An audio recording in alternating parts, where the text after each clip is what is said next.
அனைவருமே நட்சத்திரங்களாக. வெளிப்படுத்தும் விசேஷம் 12ஆம் அதிகாரம் 1வது வசனத்தை நான் வாசிக்கிற பொழுது வானத்திலே ஒரு பெரிய அடையாளம் காணப்பட்டது.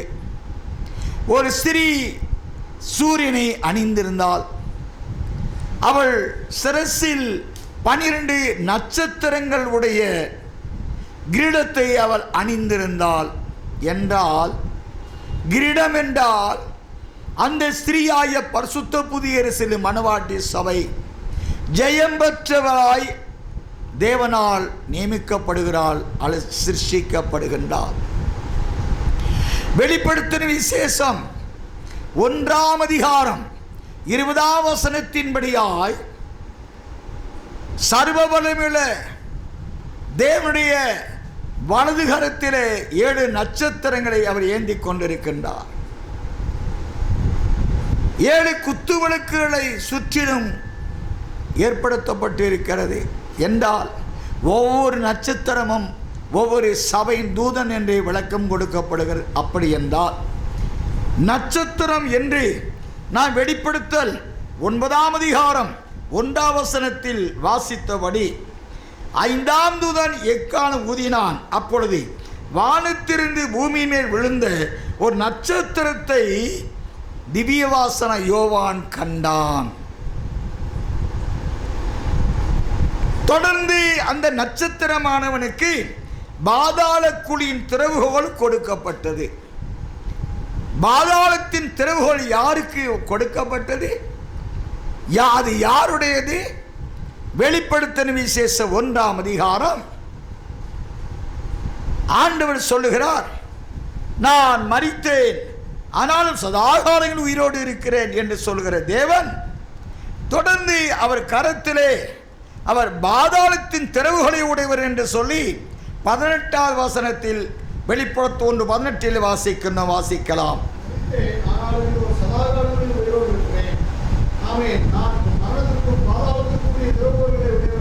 மரணத்திற்கும் பாதாளத்துக்கும் திறவுகோள்களை உடையவராயிருக்கிறேன் என்று சொல்லுகிறார். அருமையான தேவனுடைய பரிசுத்தவான்களே, அப்படி என்றால் அருமை இரட்சகரின் கரத்திலே இருக்கின்ற மரணத்திற்கும் பாதாளத்துக்குரிய திறவுகோலை ஆண்டவர் இயேசு இந்த 5வது தூதன் எக்கால ஊதின நிமித்தமாய் வானத்திலிருந்து பூமியிலே விழுந்த நட்சத்திரம் போன்ற அவன் கையிலே பாதாளத்தின் திறவுகோலை கொடுக்கின்றான். என்றால் அருமை இரட்சகர் கரத்திலே பரலோக ராஜ்யத்தின் திறவுகோலை உடையவராயிருக்கிறார். அவருக்கு சித்தமானபடி ஊழியம் செய்கிற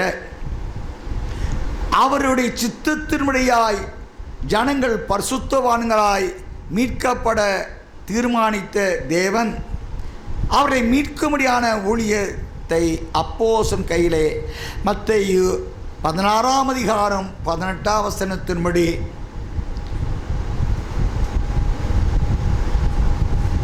யோனாவின் குமாரனாகிய சீமோனே, நீ ராயாயிருக்கிறாய், இந்த ராய் மேல் திருச்சபை கட்டுவேன், பாதாளம் அதை மேற்கொள்ள மாட்டாது. தொடர்ந்து நான் வாசிக்கிறோம். 12ஆம் வசனத்தை வாசிப்போம்.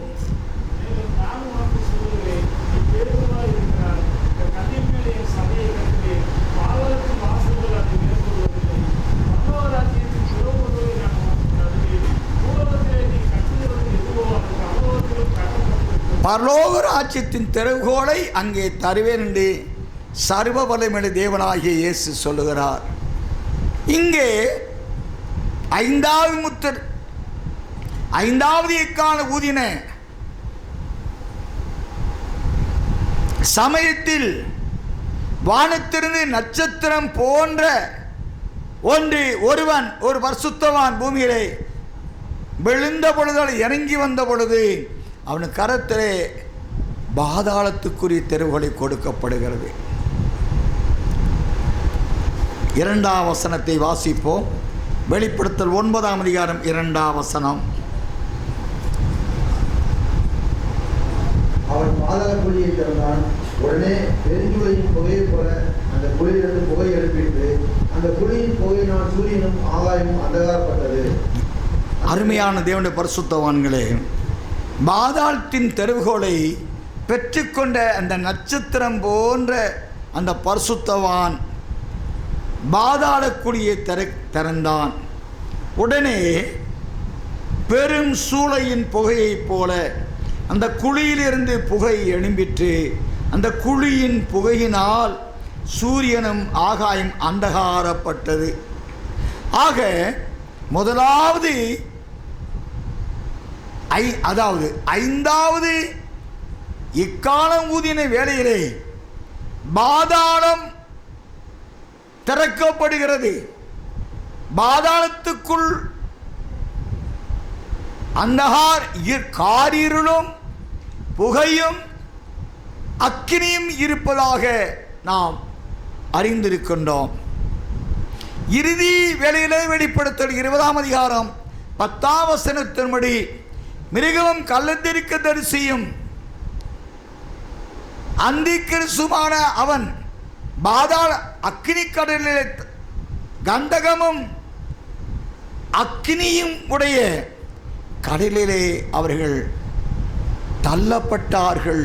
அதுதான் இரண்டாம் மரணம் என்ற நரகம். அப்படி என்றால் அந்த நரகத்தில் உள்ள இருள் பாதாளத்திலும் இருக்கின்றது. அந்த பாதாளத்தில் இருந்து புகை எழும்புகின்றது. அந்த குழியிலிருந்து புகை எழும்பிற்று. அந்த குழியின் புகையினால் சூரியனும் ஆகாயம் அந்தகாரப்பட்டது. அப்படி என்றால் ஐந்தாவது எக்காலம் ஊதுகின்ற பொழுது பாதாளத்தில் இருந்து பூமியின் தாழ்ந்த இடத்திலிருந்து எழும்பின புகையானது சூரியனையும் ஆகாயமும் அந்த புகையினால் நிரப்பப்படுகிறது அல்லது மறைக்கப்படுகிறது. இது ஒரு குறிப்பிட்ட உலகத்தின் பகுதியில் நடக்கக்கூடிய சம்பவம் அல்ல. ஐந்தாவது எக்காலம் ஊதுகின்ற காலத்திலே பாதாளத்தில் உள்ள புகை எவ்வளவு அளவுக்கு அதை ஆகாய மண்டலம் முழுவதையும் சூரியனையே அதன் ஒளியை தடை செய்து சூரியனையே மூடி மறைத்து அதை இருளாக்கக்கூடிய அளவிற்கு இந்த பாதாளத்திலிருந்து அந்த புகை எழும்புகின்றது என்றால் ஆகாயம் முழு நாம் அறிந்திருக்கின்றோம். பூமியிலிருந்து 300 அடி வரைக்கும் தான் காற்று மண்டலம். அதற்கு மேலே வேக்கும் ஏரியா தான், காற்று இல்லாத மண்டலம். ஆக இந்த வளிமண்டலத்தை தாண்டி வெறும் காற்றில்லாத வெறும் மண்டலமாகவே இருக்கிறது. ஆனால் இந்த புகையானது ஆகாயம் முழுவதும் சூரியனையும் மறைத்து கொள்ளக்கூடியதென்றால் அந்த பூமியிலே வாழக்கூடிய மனிதர்கள் ஏறக்குறைய ஏற்கனவே 4 எக்காலம் ஊதும் வேளையில் அவர்கள் பட்ட பாடுகளை நாம் அறிந்துள்ளாயிருக்கின்றோம். சமுத்திரம் முழுவதும் இரத்தமாய் மாறிற்று. நதிகளும் நீரூற்றுகளும் எட்டியாய் மாறிற்று. இவை குடித்தவர்கள் செத்து போனார்கள் என்ற நிலைகளில் எல்லாம் ஐந்தாவது எக்காலம் ஊதுகின்ற பொழுது அவற்றில் சாகாமல் தப்பித்து கொண்டு ஓடி ஒளிந்து கொண்ட இந்த அந்தி கிறிஸ்துவை அவனை சார்ந்த ஜனங்கள் மேலும் ஆகாயம் முழுவதும் புகை மண்டலம், அது சூரியனையே மறைத்து விடுகின்ற புகை மண்டலம் என்றால் உலகம் முழுவதும் அந்தகார இருள் சூழ்ந்திருக்கும். ஏனென்றால் உலகத்திற்கு வெளிச்சத்தை கொடுக்க தேவனால் உண்டாக்கப்பட்ட சூரியனே, இப்போ சூரியனே அங்கு இந்த புகை மண்டலத்தால் அது மறைக்கப்படுகிறது, வெளிச்சத்தவே அது மறைத்து விடுகிறது என்றால் பூமி முழுவதும் ஒரே இருள்மயமாய் ஒரே புகை மண்டலமாகத்தான் இருக்க போகிறது என்றால் இது பின் 3.5 ஆண்டு காலத்தின் பின் பகுதியான 21 மாதத்தில் முதல் 5 மாத காலங்கள் நடக்கக்கூடிய சம்பவம். ஒரு நாள் அல்ல, 2 நாள் அல்ல, 150 நாட்கள் உலகம் முழுவதும் புகை மண்டலமாக ஆகப் போகிறது. அருமையான தேவனுடைய பரிசுத்தவான்களே, இன்றைக்கு ஆவிக்குரிய மண்டலம் தேவனுடைய கடைசி கால திட்டங்களை சரியாய் அறியாதபடியினால் அல்லது அறிய விரும்பாதபடியினால் அவர்கள் ஏதோதோ என்றெல்லாம் பிரசங்கித்து கொண்டிருக்கிறார்கள். ஆனால் எல்லாவற்றுக்கும் முடிவு செய்யமாயிருக்கிறது. ஆனால் சத்தியத்தை தியானம் செய்கின்ற தேவனுடைய பரிசுத்த புதிய எருசலேம் மணவாட்டி சபையின் பரிசுத்தவான்களாய் ஊழியர்கள் 5வது எக்காலவதும் காலம் முதற்கொண்டு 5 மாதம் முழுவதும் உலகமெங்கும் ஒரே புகை மண்டலமாயிருக்க போகிறது. ஏனென்றால் பூமி முதற்கொண்டு சூரியன் வரைக்கும், பூமியிலிருந்து 300 அடி வரைக்கும் காற்று வளிமண்டலம். இப்பொழுது வளிமண்டலமும் புகை மண்டலமாக மாறிவிடுகிறது. சூரியன் வரைக்கும் புகை மண்டலமாக மாறப்போகிறது. இது ஒரு கற்பனை என்று எண்ணுகிறீர்களா பரிசுத்தவான்களே?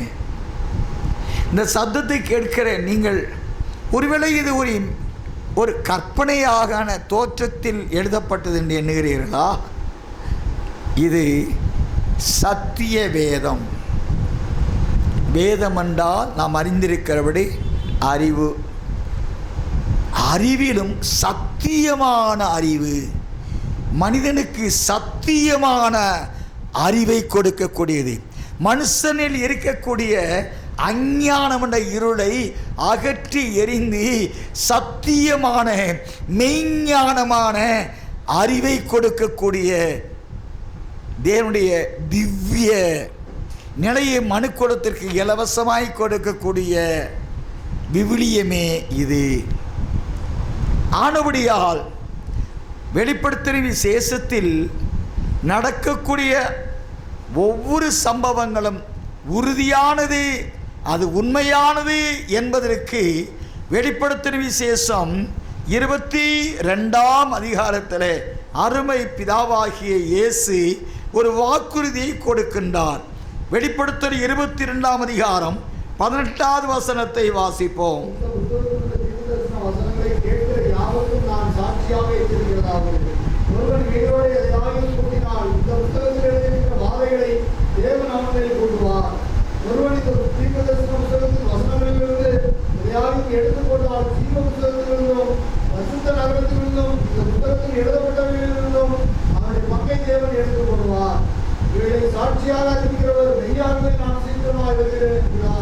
இவைகள் வெளிப்படுத்தும் விசேஷத்தில் 22 அதிகாரங்களில்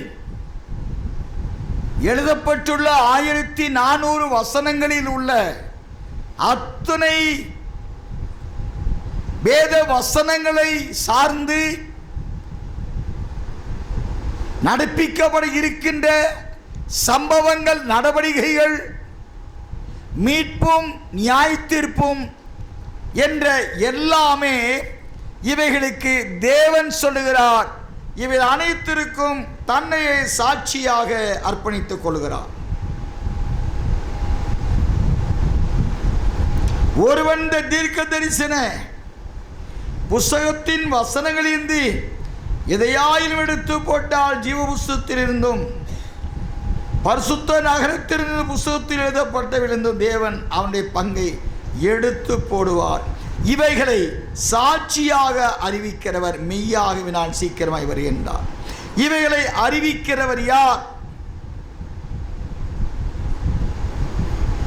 வெளிப்படுத்தல் 22ஆம் அதிகாரம் 16வது வசனத்தை வாசிப்போம். சாட்சியாக அறிவிக்கும்படிக்கு இயேசுவாகிய நான் என் தூதனை அனுப்பினேன். சபைகளில் இவைகளை உங்களுக்கு சாட்சியாக அறிவிக்கும்படிக்கு இயேசுவாகிய நான் என் தூதனை அனுப்பினேன். அப்படி என்றால் வெளிப்படுத்தின விசேஷத்தின் பகுதியில் கடைசி கால தேவ திட்டத்தை சார்ந்த ஒவ்வொரு நடவடிக்கைகளும் உண்மையாகவே இயேசு கிறிஸ்து என்ற ஜீவனுள்ள தேவனுடைய சத்தியமான நடவடிக்கைகளாக நடப்பிக்கப்பட இருக்கிறது. ஆனபடியால் இது கற்பனையோ கற்பனை சார்ந்த காவியமோ ஓவியத்தை சார்ந்த உபநியாசங்களை உட்படுத்தி கொண்ட கீதைகளோ மற்ற எந்த இலக்கியங்களை சார்ந்தவைகளுக்கும் இவற்றுக்கும் சம்பந்தம் இல்லை.